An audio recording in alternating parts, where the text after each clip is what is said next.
And welcome to the 5th Annual Joint NIBA DePaul Symposium. My name is Tom Sandy, and I'm on the NIBA Board of Directors. And NIBA is very pleased to team up once again for this special conference with our good friends here at DePaul University. Welcome. On behalf of the ARDITTI Center for Risk Management at DePaul University, we are delighted to be collaborating for the 5th Annual Summer Symposium with NIBA. My name is Carl Luft, and I am the Academic Director of the ARDITTI Center for Risk Management. Now, about the center, it was established 11 years ago through a generous grant from the Chicago Mercantile Exchange in Fred Arditti's honor.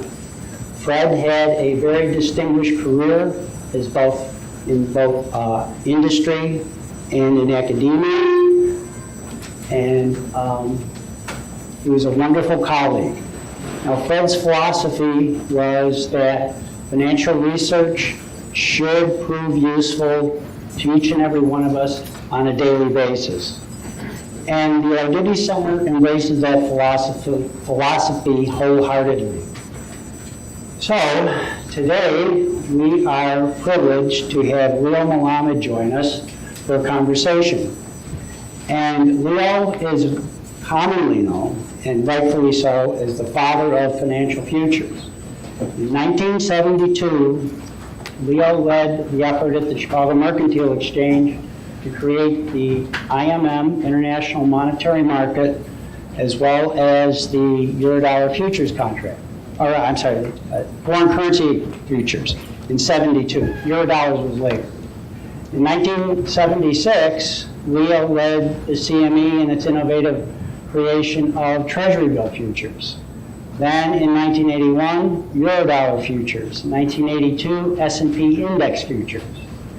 And probably the greatest piece of innovation that Leo was involved with was the creation of Globex. So we are truly honored to have Leo Melamed here today to share his thoughts and reflections, and I will just try to make sure everybody gets a chance to ask a question if so, but I would like to have the conversation with Leo first, and then we'll open the floor for questions. So please join me in welcoming Leo Melamed.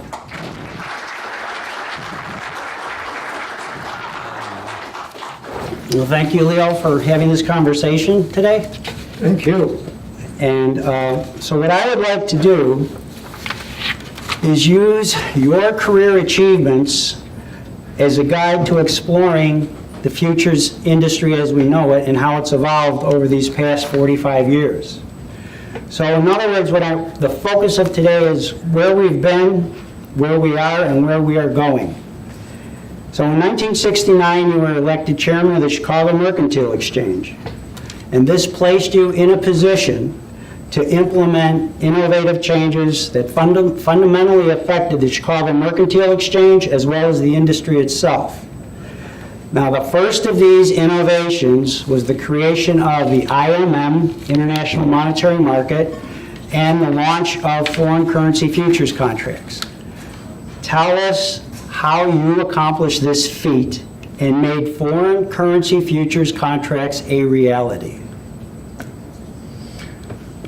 That question deserves a whole book, and I wrote one. So, I was chairman of a backwater small exchange, and I thought that what the market was all about was a terrific thing. I had learned from listening to Milton Friedman of how a free market should work, how supply-demand should be done in the open form, because only in an open form do you really get the truth. If someone tells you what a price is in the back room somewhere, that's not the price. The price is in an open form. And I was very conscious of the fact that Bretton Woods was nearing its end.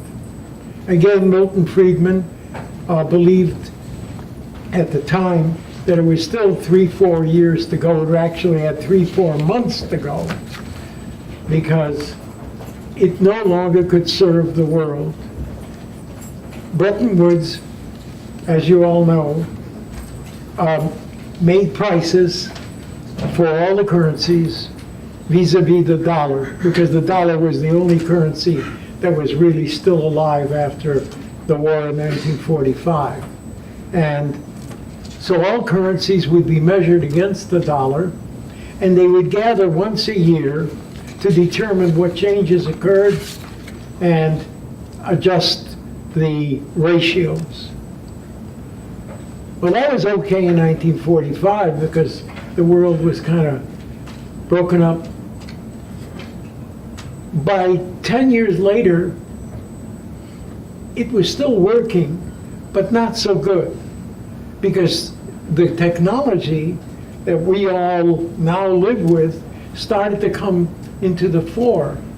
And by 1960, 62, information was flowing extremely fast. Now, it used to be, Carl, that it would take a week for us to know what a prime minister said and what it means. Now, it was a day. And those statements and those meanings changed the value of currency. I'm probably going too far and too deep into this, but the point is technology seemed to dictate a different system. You can't gather once a year and determine what the values of currencies are if the information is flowing to you every day. So that maybe the changes have to be every day instead of every week or every month, or as Bretton Woods stated, every year.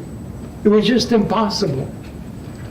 So, being chairman of an exchange that was trading in butter, eggs, and pork bellies, I thought that it's possible to trade in currencies. And then I would be serving the world with an adjustment mechanism so they didn't have to wait a year to determine what the heck it's worth. What is at the time it was Deutschmark against the dollar, or Swiss franc against the dollar, the yen against the dollar. That thought would not let me sleep after I thought it. It really took me over. It took over my whole life. That's all I could think about. Every day, day in, day out. I was in my 30s. The rest of the board of directors were in their 130s. And when this kid, who was a lawyer, wasn't even an economist, what the hell did he know? Lawyers are fairly stupid. So here I come with a thought to this board of directors, and they said, listen, I'm thinking about a market in foreign currency. Excuse me? You think you're an economist? No, but I think, never mind. You're foolish. If it's a really good idea in finance, it would be in New York. That's the capital of finance, not the Chicago. We trade in pork bellies. Well, that was the reaction I got. And as most people know, I needed someone with authority to say that the idea wasn't all that bad and it wasn't all that stupid. And so there was only one guy I trusted for that, and that again was Milton Friedman. I met him at a lunch. He was vacationing in the eastern states. He met me at, he had a home in Vermont. He met me at the Waldorf Astoria for lunch. And I said to him, Professor, don't laugh at me. Promise me that you won't laugh at me. I was really scared to death. Do you all know that Milton Friedman was, to me, God? At least God in economics, right? And here I am, a nobody, talking to God. And he said, I promise I won't laugh. I said, okay. I'm thinking of launching foreign currency futures. And all 5 foot of him, very short, stood up and he said, what a grand idea. I said, excuse me, what did you say? He said, it's a wonderful idea, do it. I said, wait a minute, do you realize that future markets only dealt in agriculture and that kind of commodities? Sure, but it should make no difference. I said, you know, I'm being told I'm a little crazy. No, you're not. I said, listen, nobody's going to believe me you said this, okay? Nobody. You got to put it in writing. He said, no, just tell them. No, I said, you've got to put it in writing. You know what he said? What? I'm a capitalist. Yeah. Oh, I understand that. I said, how much? He said, $5,000 for a feasibility study of why currencies would make a good future market. I shook his hand. That $5,000, by the way, do you know what the Merc is worth today? A lot more than 5,000. How about 50 or 60 billion? That $5,000, he gave me a feasibility study of something like 11 pages. And before he gave it to me, I already had his answer, and I was going. So that by the time I got it, the paper, in November, Nixon had already closed the gold window, and the world had changed right in front of our eyes. And if you want to know about timing, it could not have ever been better. I could not have written a better scenario than that. It's a long answer. No, that's fine, because you're leaving out a very important part. And you know, in baseball, there's a saying, right man in the right spot. Comes up there in the 9th inning, you're the guy who want to have the bat. This was in your DNA because of your childhood. And I know we've discussed this, but I would really like you to share this with the group about how you came to appreciate money could be traded. Well, Carl's right, Professor is right. As most of you probably know that I was born in Poland and captured by the Nazis, but my father and mother were by far the most brilliant people I ever met, and they knew to run. Most did not run, as you know. You don't run just because there's a war. But my father and mother did. They were teachers, and now that I was running with them from Białystok, Poland, where, by the way, I'm going next week to Białystok, Poland. If any of you are Polish, you can understand the fact that Poland invited me to celebrate's the wrong word, commemorate the 75th uprising of the ghetto in Białystok. So I'm the featured speaker. We're going to commemorate the heroes of Białystok 75 years ago. And so my father decided that since we were running and we didn't know where we were going and how long we'd be anywhere, to become my teacher. And one day in Lithuania, after we settled a little bit, he sat me down and he pulled out a coin and he said to me, "Do you know what this is?"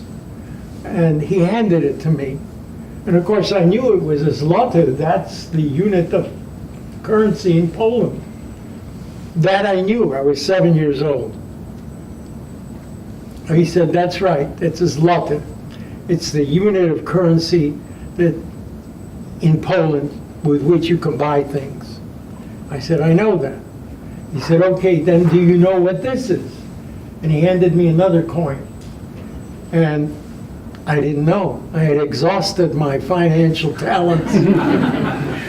I said, I don't know. He said, that's a lita.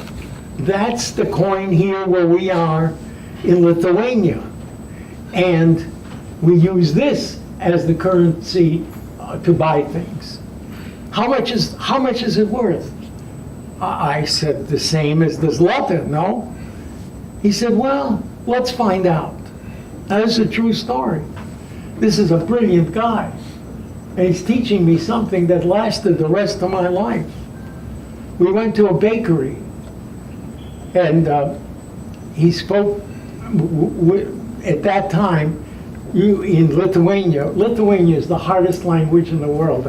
I know, because they tried to teach me that. And, you know, but he talked with the proprietor in Russian, and I understood Russian. So he asked him, how much is a loaf of bread? And the proprietor's the baker.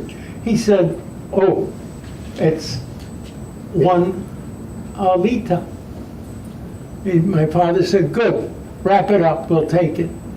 So the baker wrapped up the loaf of bread, and my father handed him a zloty. I saw that. And the proprietor looked at the zloty, he says, no, 2 zlotys. 1 with 2 zlotys. My father gave him the second zloty. And that, he explained on the way home, or wasn't much of a home, we were still on the run. He said, you see, only in the marketplace can you learn the true value of things. That's the only way. Don't believe anything else but the marketplace. The marketplace knows the values.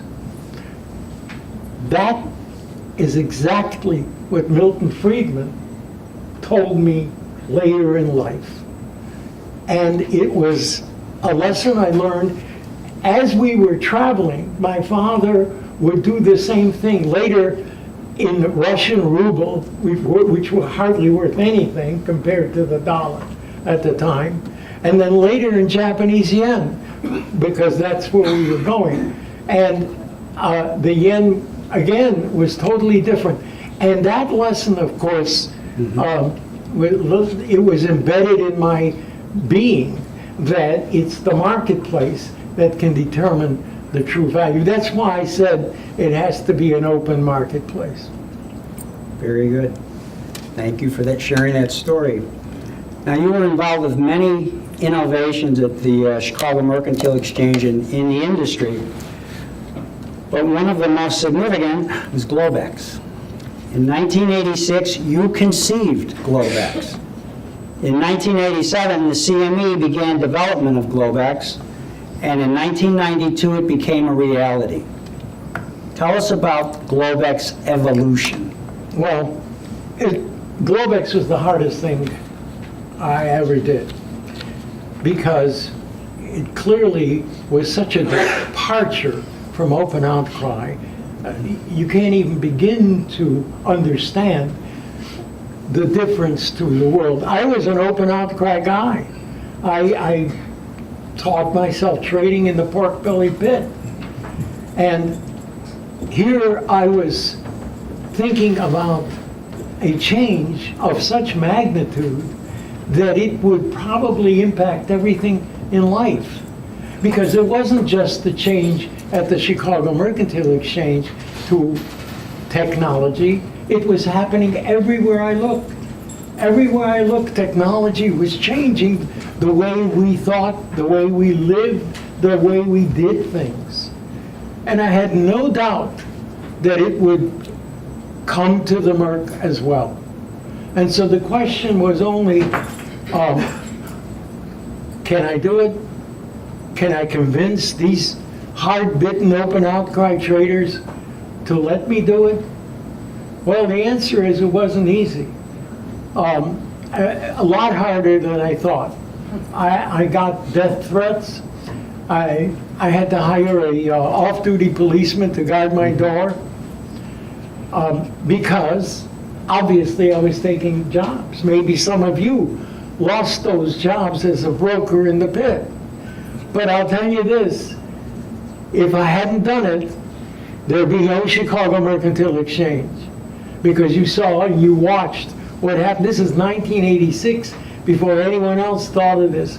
But it wasn't much longer, maybe within 10 years, everybody knew. And we launched the Globex mechanism. It took 5 years to build it by Reuters, and it wasn't launched till 1992. By then, 1992, every exchange in the world was planning or already had some form of electronic trading.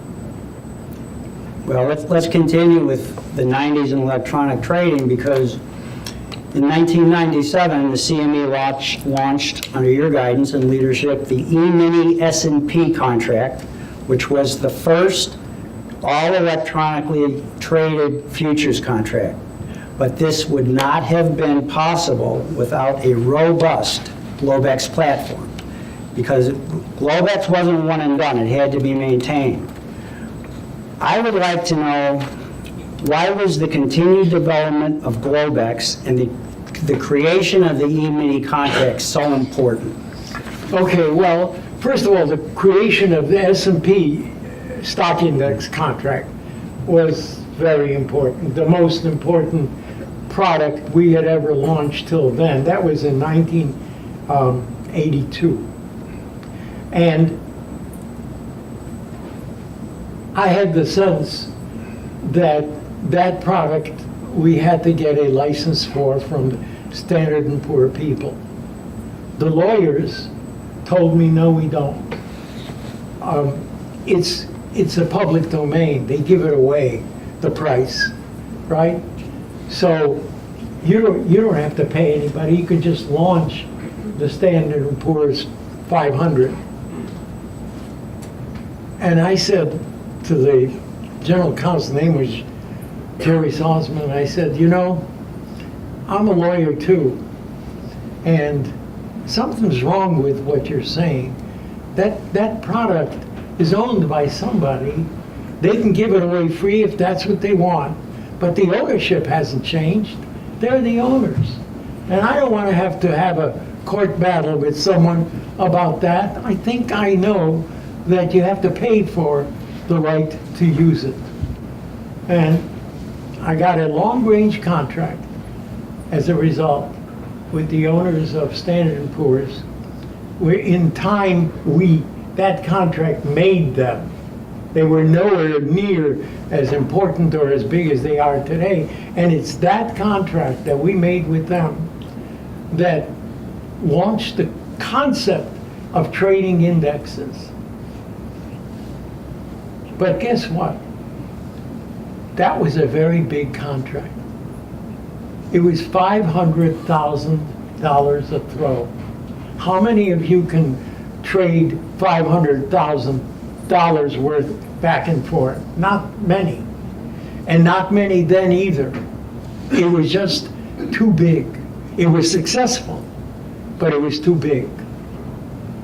And I knew that in order to succeed, I've got to have a contract in stock indexes that the average person can afford to trade. The average person cannot afford to trade 500. All the institutions traded it right away. They loved it at 500,000, because one contract, is $500,000 and two is $1 million, and you could trade $1 million worth of contracts, and that's what they were doing in the world. But not you and me. We couldn't do that. And so I just fought for something that was about $50,000. And that was the E-mini. But the other part of that story, I had to give you this background, otherwise you wouldn't understand this. When I got approval to launch Globex years before this, I gave the floor the veto right. The veto right meant that we could not launch electronic trade for anything new I mean, for anything that they were already trading. All we could launch was something new that they weren't trading, so that their own income was safe. They were trading cattle and pork bellies and stuff like that, and the currencies. So they were safe, and that I gave them so that I could have their vote when we had the referendum on electronic trade.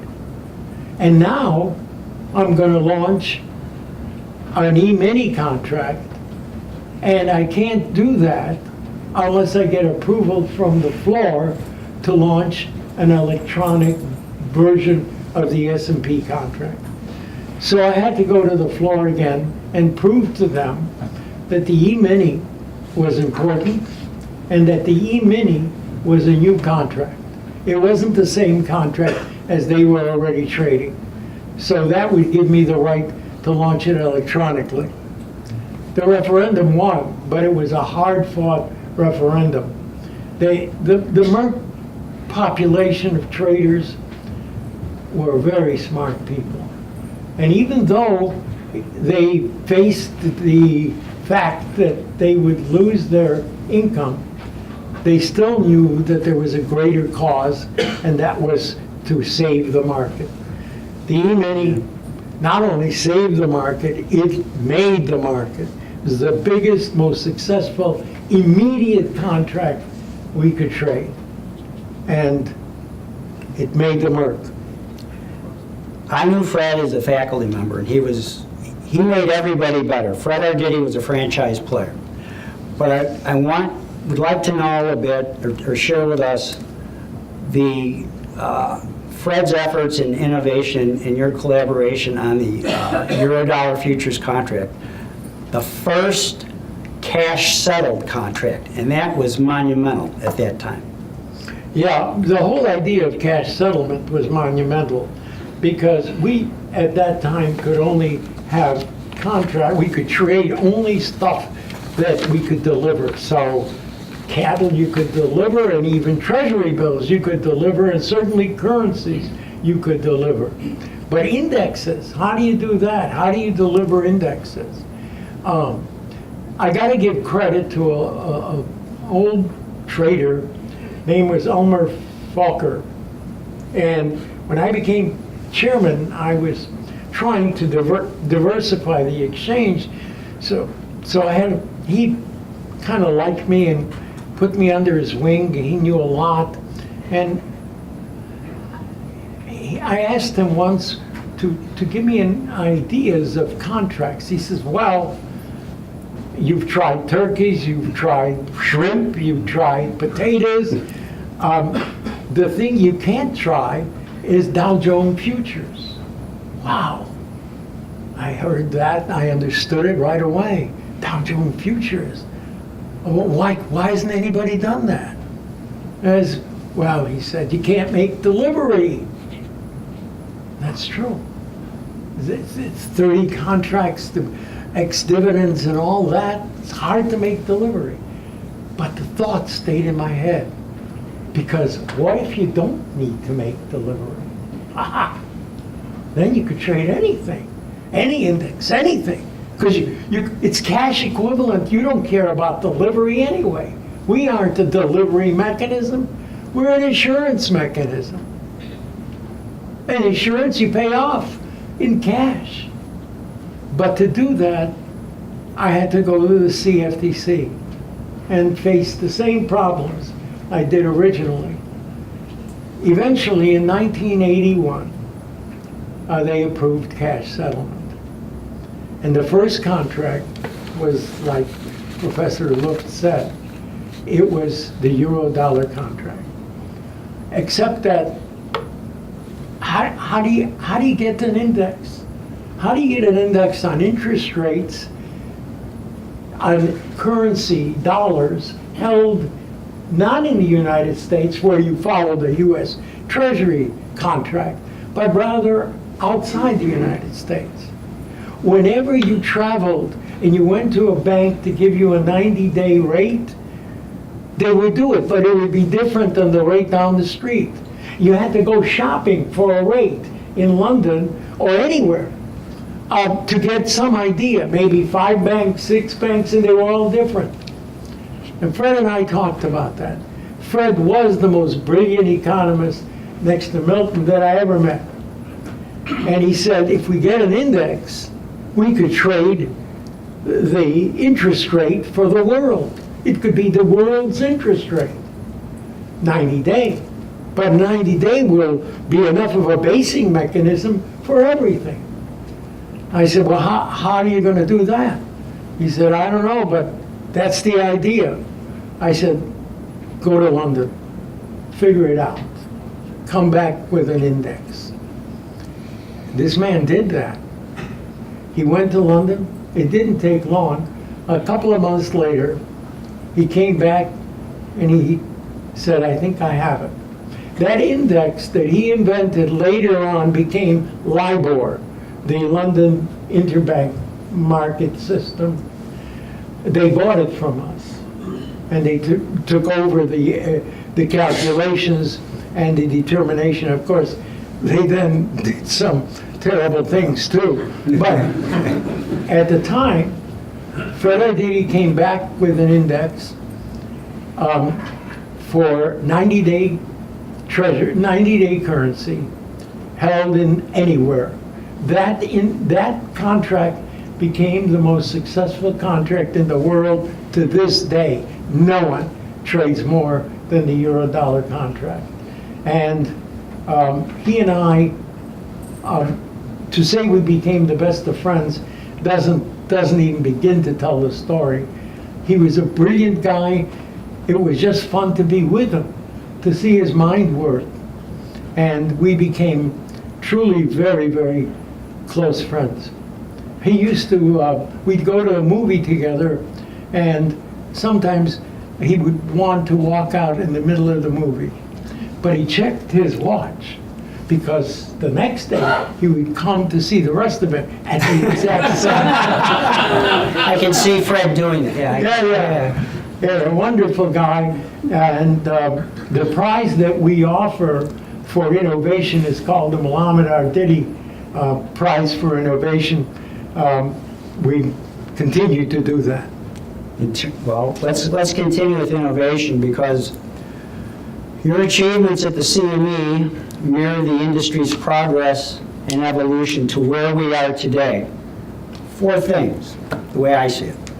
The electronification of the exchanges, the rebuff of international competition, flawless performance during the financial crises, and the #1 futures market in the world.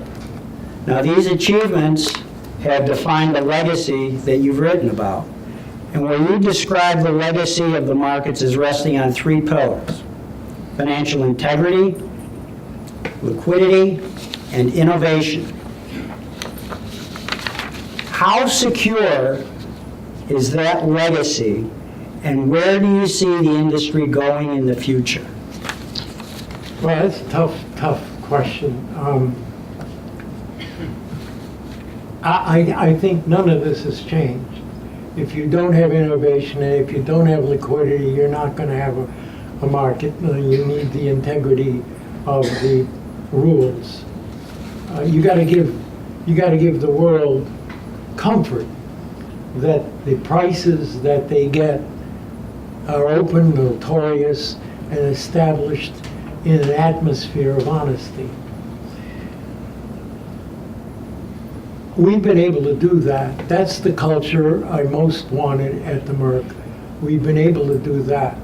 That, coupled with innovation, as you see, produced the biggest exchange in the world that has ever been seen. But you can't rest on your laurels. An exchange is a dynamic thing. And there's always somebody inventing something that might be better. You have to listen. You have to watch. You have to be on guard. And there's never any guarantees. Never any guarantees. I think the Merck is in a hugely strong position to fend off competition because of the diversification which was my middle name. And I wanted to capture everything in finance and beyond finance that we could. Because once you can move to indexation, you know you can index anything. How many bees fly around to make honey can be indexed. And then you could trade it. So in that kind of world, you gotta be on guard.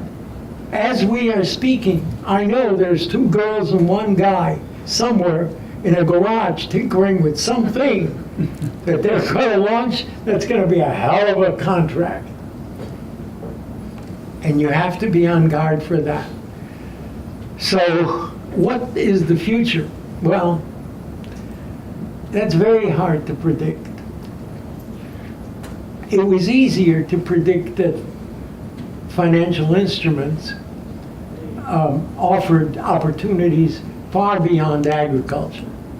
I mean, the agriculture world was already pretty much set. You can't invent another cow.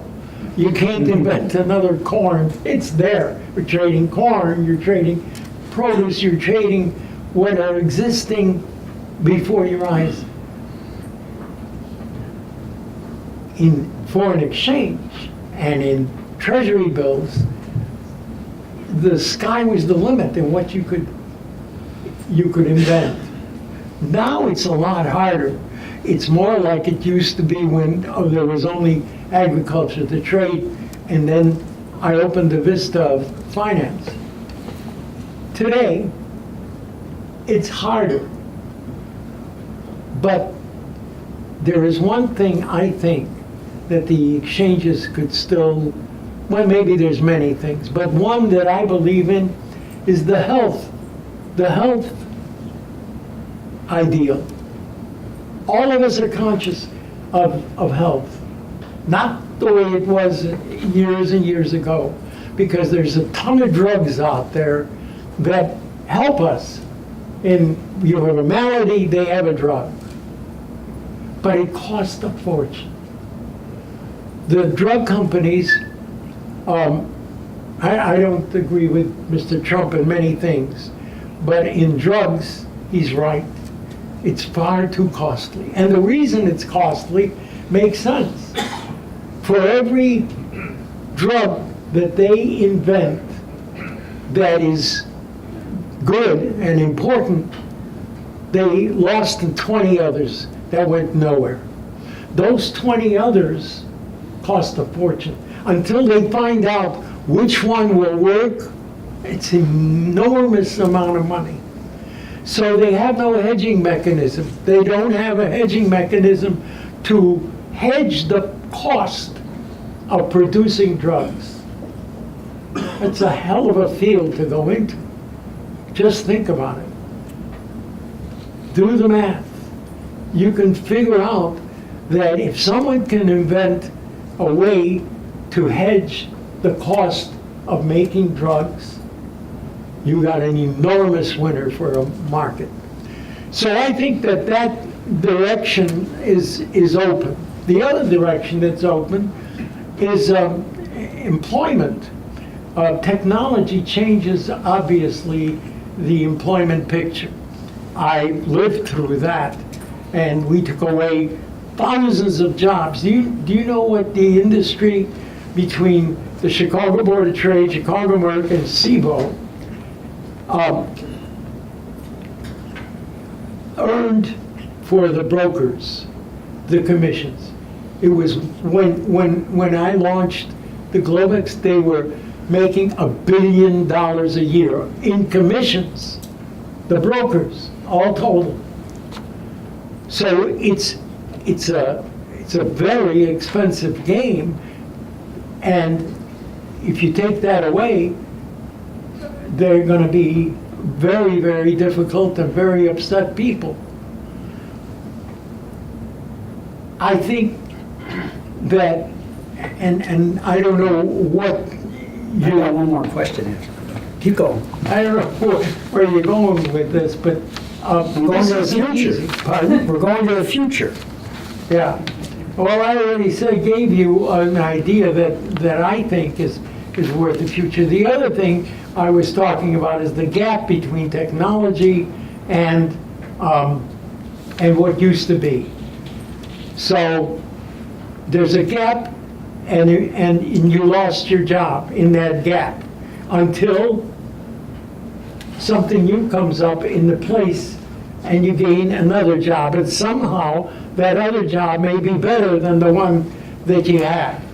So in commissions, for instance, what I said was $1 billion a year in commissions went away. It didn't go away, it just changed direction. Today, proprietary shops are all over the world. So they're making more than $1 billion in those proprietary shops in total. You're part of the system. You're doing the introducing to customers to those shops. And they make a lot of money. My point is that technology does take away a job in the first instance, but not in the long run. In the long run, you gain more. And I proved that.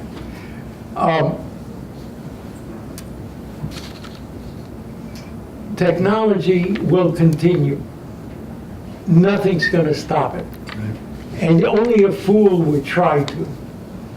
So I think technology will probably produce other markets for us as we go along. Watch out for the Chinese. They're very good and very smart. And they learned everything they know from us.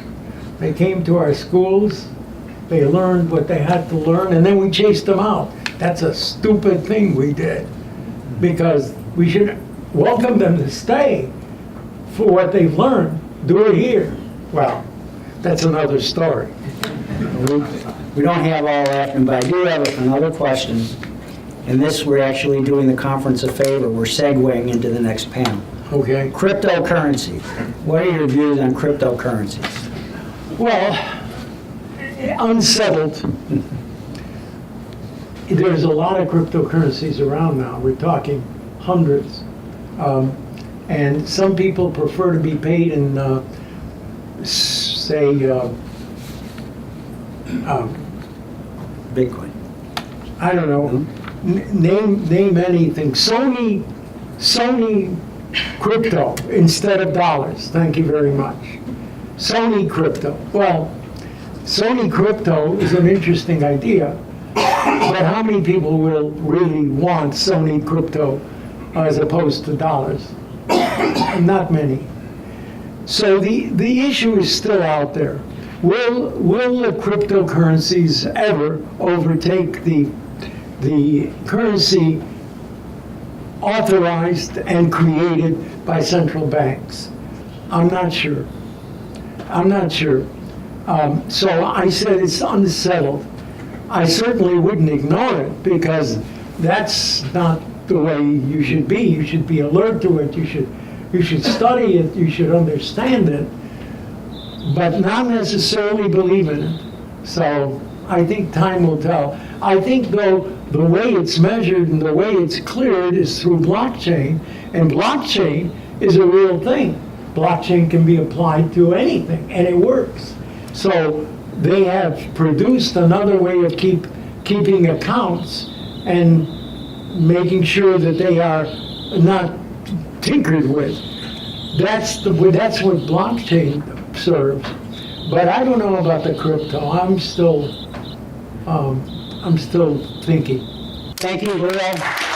Appreciate it.